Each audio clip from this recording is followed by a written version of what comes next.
To check multiple PBAP properties in Samsung Galaxy S20, open settings, swipe up or down home screen to access the home screen, and then tap settings. You can also open settings screen from notification panel.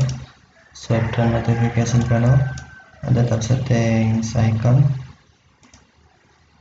Scroll down settings screen, find developer options, and then tap developer options. Tap developer options screen, find multiple PBAP properties. Multiple PBAP properties, and then tap multiple PBAP properties. Then select option you want, all items, only 2 other items, only 1 other item, only 10 numbers, no pictures, only name and phone number, or nothing.